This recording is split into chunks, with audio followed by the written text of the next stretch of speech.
여러분 안녕하십니까? 중앙선거방송 토론위원회가 주관하는 정당정책 토론회 시간입니다. 이 토론회는 정당법 제39조에 따라 국고 보조금을 배분받는 정당을 대상으로 정당 정책에 대해 국민이 직접 들어보고 비교 평가해 본다는 취지에서 마련된 것입니다. 그럼 각 정당을 대표해서 오늘 정당정책 토론회에 참석해 주신 토론자를 소개해 드리겠습니다. 원래는 각 당 대표들이 참석하기로 되어 있었지만 일부 정당의 사정으로 각 당을 대표해서 각 정당의 원내 수석 부대표들께서 참석해 주셨습니다. 좌석 순서에 따라 소개해 드리겠습니다. 민주당의 이상열 의원입니다. 안녕하십니까. 열린우리당 김부겸 의원입니다. 안녕하십니까. 민주노동당 심상정 의원입니다. 안녕하세요. 한나라당 임태희 의원입니다. 네, 반갑습니다. 임태희입니다. 오늘 자민련 대표 토론자는 당내 사정으로 불참하였습니다. 토론자 좌석과 토론 순서는 사전 추첨으로 정해졌습니다. 오늘 토론회를 돕기 위해서 참석하신 패널을 소개해드리겠습니다. 명지대학교 신율 교수 나오셨습니다. 네, 반갑습니다. 경희대학교 김민정 교수 나오셨습니다. 네, 안녕하십니까. 토론에 들어가기에 앞서 오늘 토론의 주제 선정에 대하여 말씀드리겠습니다. 토론의 주제는 전화조사를 통한 국민 여론조사와 전문가 집단 심층 인터뷰 결과를 바탕으로 중앙선거방송 토론위원회에서 결정한 것입니다. 지난 9월 20일부터 이틀간 전국의 19세 이상 유권자 1000명을 대상으로 인사이트 리서치에서 실시한 결과 다음과 같은 이슈들이 제기가 되었습니다. 정치 문제는 여야 협력과 국민 통합, 경제는 일자리 확대와 경제 양극화, 외교 안보는 쌀 개방과 대북 지원이 지적이 되었고요. 다음으로 사회 문제에 대해서는 사회 안전망 구축과 저출산 고령화 문제, 미래 사회는 대체 에너지와 개인 정보 보호 문제가 지적이 되었습니다. 이후 전문가 92명을 대상으로 11월 18일부터 23일까지 리서치에서 면접 및 팩스 조사를 실시한 결과 전문가들은 경제정책을 아주 중요한 것으로 인식하는 것으로 나타났습니다. 전문가들의 의견을 세부 주제별 중요도를 분석한 결과 실업과 고용 창출 문제가 가장 중요한 것으로 지적이 됐고요. 경기 활성화, 저출산 고령화, 한반도 평화 구축, 그리고 또 노동시장 유연화, 사회 양극화, 공교육 문제, 성장과 분배 문제가 관심이 많은 것으로 나타났습니다. 이러한 결과를 반영하여 중앙선거방송 토론위원회에서 오늘 토론의 의제를 선정했습니다. 다음은 토론 진행 방식을 말씀드리겠습니다. 토론자의 질문과 답변 시간은 제한되어 있습니다. 답변 종료 10초 전에는 노란색 램프가 깜빡거리고 종료 시각이 되면 빨간색 램프가 들어오게 되어 있습니다. 각 토론자들께서는 이 점을 유념하여서 시간을 지켜주시기 바랍니다. 그럼 본격적인 토론을 진행하겠습니다. 먼저 국민들이 각 정당에게 묻고 싶은 것을 영상으로 담아봤습니다. 구체적으로 어떤 것이 궁금한지 먼저 두 개의 VTR을 직접 보시겠습니다. 금년에 농사질 적에 영농자금을 300만 원 땡겨가지고 농사를 지었는데 지금 비지도 못 갖고 그냥 있다 주국 수매도 끝났는데 수입살이 들은다온 게 암만이도 그 싼 놈 먹지 비싼 놈 먹겠어 다? 비료값 오르고 농자재는 참 싹 오르고 쌀값 떨어지고 뭐 농사 지어서 뭐 얻을 것이오. 농민들한테 믿을 수 있도록 대책을 세운다 말만 하지 말고 뚜렷한 행정대책이 뭔지 피부에 와닿도록 확실하게 근거를 좀 제시해 줬으면 좋겠다. 태양 나오면 뭐예요? 취직이 안 되는데 뭐 맨날 청년 실업 잡겠다고 얘기만 하고 오히려 실업자는 더 늘어가고 있잖아. 일자리에서 쫓겨났을 경우 어떤 대책이 필요한데 한 달 여유 딱 주고서니 그만두라고 하면 그 명예퇴직인데 그런 사람들 뭐 하냐고요 지금. 뭔가 준비할 수 있는 시간을 주고서니 그럼 그만두라고 하든가. 특히 비정규직 부분의 구조조정은 심각합니다. 이분들은 거의 100만 원, 200만 원 받고 쫓겨나가고 있는데 이 부분에 대해서 과연 정치하는 분들이 대책이 있는지 정말 궁금합니다. 예, 정말 많은 문제들이 지적이 됐는데 첫 번째는 주로 농업 문제에 대한 질문이 있었고요. 다음은 실업 문제에 대한 질문들이 있었습니다. 좌석 순서대로 첫 번째 질문에 대해서는 민주당 이상열 의원이 답해 주시고요. 두 번째 실업 문제에 대해서는 열린우리당 김부겸 의원이 답변해 주시기 바랍니다. 답변은 2분 이내로 해 주시기 바랍니다. 예, 먼저 이상열 의원 답변해 주시죠. 예, 세계화 추세 속에서 개방이라고 하는 것은 불가피하다고 하는 건 인정합니다. 그러나 쌀값 하락에 따른 농민들의 심리적 공황 상태에 대한 먼저 지원 대책을 밝힌 후에 쌀 비준 협상안이 국회에서 처리돼야 된다고 하는 것이 이 민주당의 기본 입장이었습니다. 물론 지적하신 것처럼 내년부터는 수입쌀의 일정 부분이 국내 소비용으로 시판이 되기 때문에 당연히 쌀값 하락은 불보듯뻔합니다.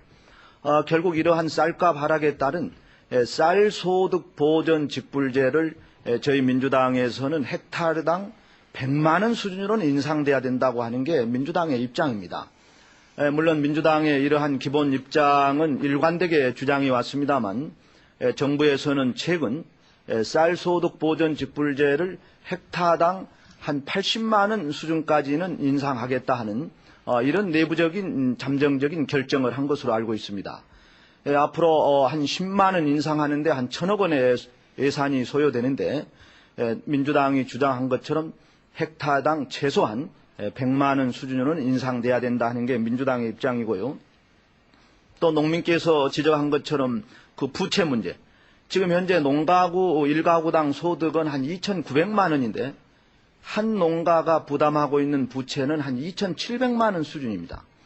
그래서 지금 농어가 그 저리 융자금에 따른 그 농민들이 상환해야 될 금액이 한 5조 9천억 됩니다만 이 5조 9천억에 대한 상환 기간이 2006년도, 2007년도로 되어 있습니다. 그래서 민주당에서는 이 상환 기한을 좀 유예하고 금리를 낮춰달라고 하는 게 민주당의 입장이고 이에 따라서 정부에서도 다소 상환 기간을 연장해 준 데 대해서는 다행스럽게 생각을 합니다. 예, 고맙습니다. 두 번째 질문에 대해서는 열린우리당 김부겸 의원께서 답변해 주시죠. 예, 정부와 저희들이 노력한다고 노력했음에도 불구하고 이 하루아침에 경기가 좋아지거나 또 일자리가 갑자기 늘어나지 않아서 고통을 당하고 있는 청년 그리고 50대들의 이런 고령 실업자들에 대해서 거듭 죄송한 말씀을 드립니다. 크게 나누어서 최근에 이런 이 실업 문제가 그냥 단순히 어떤 경기 문제라기보다도 우리 노동시장의 고용 구조 자체가 또 기업들의 환경 자체가 변했다는 데서 오는 것은 잘 아실 것입니다. 우선 청년 실업 문제에 대해서 저희들이 이렇게 생각합니다. 여러 가지 이유가 있겠습니다만은 이 청년들의 기대 수준만큼 우리가 제조업 등등에서 옛날처럼 좋은 일자리를 많이 못 만들고 있는 것은 사실입니다. 그래서 저희들은 거기에 대한 대체 방안으로 지금 사회적 일자리라든가 등등 소위 청년들이 뭔가 새로운 시도를 해볼 수 있는 그런 어떤 틀거리를 만들겠습니다. 우리 청년 실업 문제 잡을 수 있습니다. 작년에 비해서 저희들이 수치상으로는 한 0.4% 정도 일자리 수준으로 봐서는 약 한 15, 16만 개가 더 늘어난 걸로 나와 있습니다. 저희들이 이 노력을 계속하겠습니다. 그 다음에 연세가 드신 분들이 각 직장에서 조기에 나오는 문제 저희들도 정말 가슴이 아픕니다. 기업의 입장을 이해 못하는 건 아니지만 이분들에 대한 사회적인 대책이 너무 없다는 게 저희들에 대한 아픈 지적이라고 알고 있습니다. 우선 이분들이 다음 일자리를 잡을 때까지 적절한 재취업의 훈련이라든가 또 그런 준비를 할 수 있도록 지금의 몇몇 가지 실업 대책에서 조금 더 저희들이 준비를 하고 있습니다.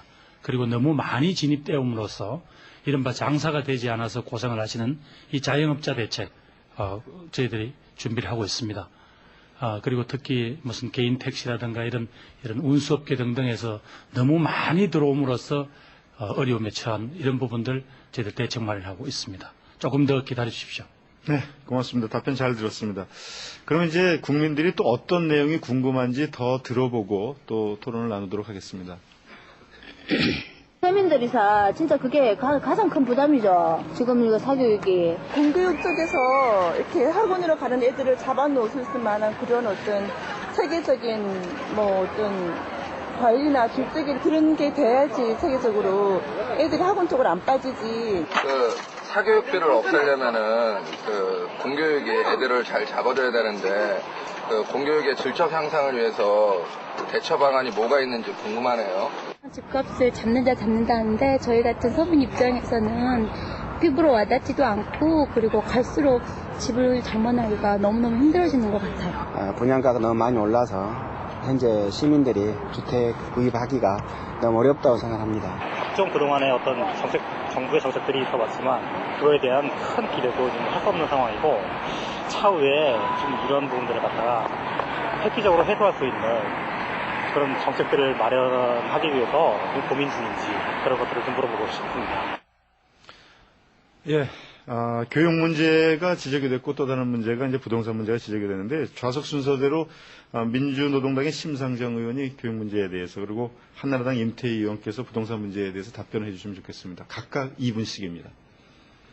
우선 이제 지적한 대로 우리나라 사교육비 현실은 참 심각합니다. 우리나라는 OECD 30개국 중에서 사교육비가 제일 높은 나라고요. 작년에 사교육비가 무려 8조에 육박해서 4년 동안 꼭 2배가 늘었습니다. 아이를 대학까지 보내는데 1억 원 정도가 들거든요. 그런데 문제는 이게 애들 교육비이기 때문에 허리띠를 졸라맨다고 줄일 수도 없고 그렇기 때문에 소득이 적은 서민들에게는 정말 심각한 부담이 될 수밖에 없고 이런 교육 현실이 사회 양극화를 대물림하는 거 아니냐 하는 우려가 제기되고 있습니다. 사교육비 내용을 보면은 크게 이제 두 가지 측면에서 많이 비용이 드는데 하나는 초등학교 이전의 이제 보육 과정이고요. 또 하나는 입시 경쟁에서 이기기 위한 그런 이제 사교육비라고 볼 수 있습니다. 저희 민주노동당은 기본적으로 7세 이전에 아이들의 보육비는 전적으로 사회가 책임지는 방향을 적극적으로 모색해야 한다는 입장을 갖고 그중에서도 특히 가장 시급한 게 지금 우리나라에 3만 개 정도의 보육시설이 있는데 그중에 국공립시설은 5%밖에 안 됩니다. 그래서 무엇보다도 보육시설을 국공립화하는 것이 가장 우선돼야 된다 하는 거고요. 또 하나는 이제 이런 사교육 열풍은 입시제도에 있습니다.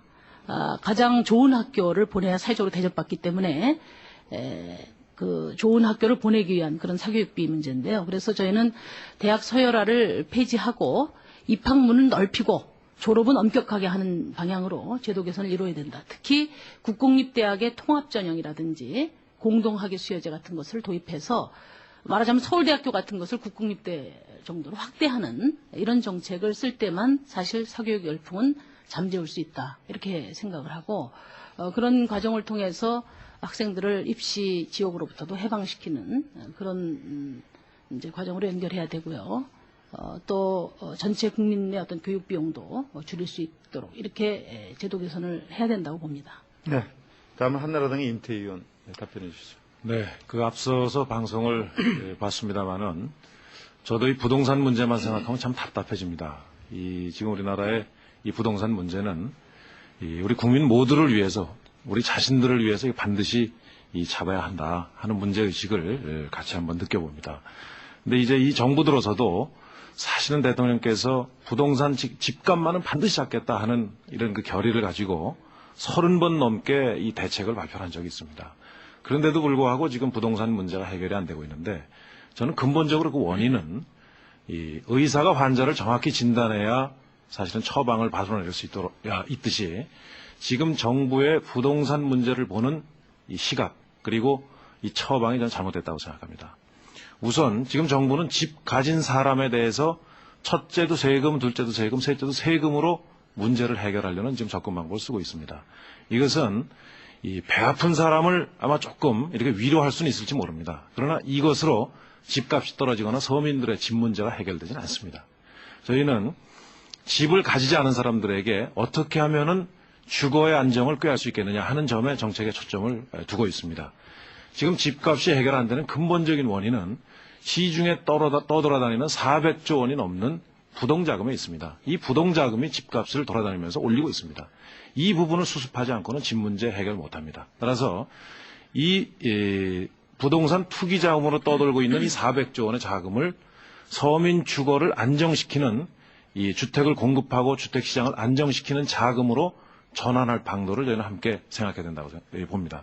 저희는 이 문제에 대해서 구체적인 대안을 가지고 있습니다. 다만 이 방법이 결국은 부동산을 가진 사람보다 이 부동자금을 운영하는 사람에 대해서 이걸 어떻게 이 정부에서 운영할 수 있는 자금으로 끌어들이느냐 하는 데는 좀 비용이 듭니다. 그거에 대해서는 부자를 위한 정책이라고 이 정책을 회피해서는 저는 올바른 정책을 꾀할 수 없다고 생각합니다. 네, 고맙습니다. 국민들의 의견에 대해서 여러분들이 이제 답변을 해주셨는데요.